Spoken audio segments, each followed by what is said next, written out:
Hey art nerds! In this bonus video, I'm sharing with you the materials that I'm using for Inktober 2019. I am doing my third year of Tiny People prompts that you can follow over at instagram.com/natosoup. So let's talk about the materials that I'm going to be using for Inktober today. Before we dive too far in, I want to point out that I do not have any plans to do any Inktober tutorials this year, but I have loads of amazing tutorials from the past few years that I'm going to be sharing over on the community tab. So if you're looking for Inktober inspiration, you can head over to the community tab and check out what I posted for that day. I plan on doing one video per day, so there should always be something new to inspire your work. So the materials for my 2019 Inktober are pretty simple and straightforward. I have a lot going on in October this year, from completing my Making Comics and Intermediate Comics classes, to tabling at Handmade and Bound, to tabling at Hands-On Creativity. I've got something going on at least once a week, every week. And I'm working on finishing up the last chapter in my 7-inch Kara Volume 2, so that way I'll be able to go ahead and kickstart it. So when selecting materials for Inktober this year, I wanted things that were very accessible and I wanted prompts that were very doable. So I wrote up, as I do almost every year, I wrote up a prompt list for my third and probably final Lilliputian living zine. And this year I wanted to do Lilliputians with flowers and insects. So I have here a list of different flowers, different fruits, different plants that I'm going to draw throughout the month of October, and I have more than 31. That way, if something doesn't inspire me, I can just pick something else. And these are in no particular order. I also have here my sketching materials. So this year I wanted to use Pilot Color Eno in pink. In prior years I've used blue Pilot Color Eno, but I want to have the option of watercoloring my finished illustrations, and pink is much more flattering with watercolor than the non-photo blue that I use, so I'm going to be using pink this year. And I have misplaced my pink Color Eno mechanical pencil, so I'm going to use this, which is a Pilot 07 S3S series mechanical pencil. For my paper, I am using a Strathmore visual journal. I've already got it labeled out for Inktober 2019. This is their mixed media paper. I like this because it is 100% cotton. It comes in a spiral bound sketchbook format. It has a vellum finish, which has a bit of a tooth, and you get 34 sheets, so it's just the right size for Inktober. And these are 9 by 12 sketchbooks. So this is the paper inside. Now, in the past, I've used this same visual journal for other Inktobers. This is my 2018 Inktober sketchbook, and you guys can see I did some studies in the front to help me find a style I wanted to use.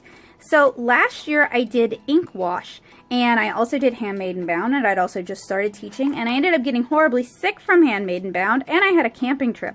So I managed to get Inktober 2019 completed, although it was a little bit difficult on several occasions, but I managed to finish it.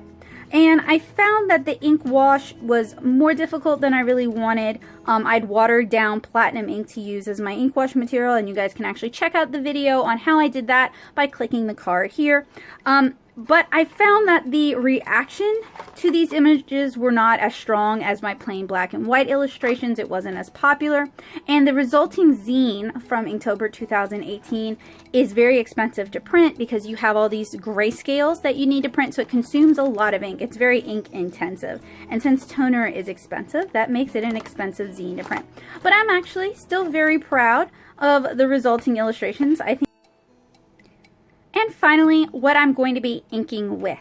I am using Sakura Pigma FB brush pens. These are really fine point brush pens. I've talked about these on this channel a number of times in the past. They are alcohol marker proof, they're waterproof, they're fairly easy to get a hold of, they handle quite well, the ink lasts a fairly long time, so generally they're just good all-rounders. I'm also going to be inking with the Pentel pigment brush pen, so this is the extra fine tip, and this one is actually really good for mimicking brush techniques.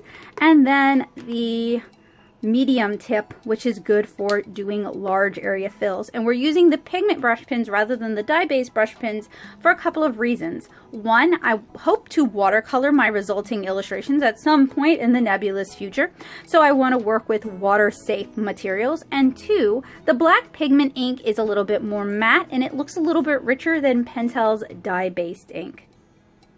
So I have about half a decade of awesome Inktober resources to share with you guys. So I hope you guys are looking forward to those. And it would really mean a lot to me if you shared those resources with friends and other artists who are interested in participating in Inktober and maybe need a little bit of extra help.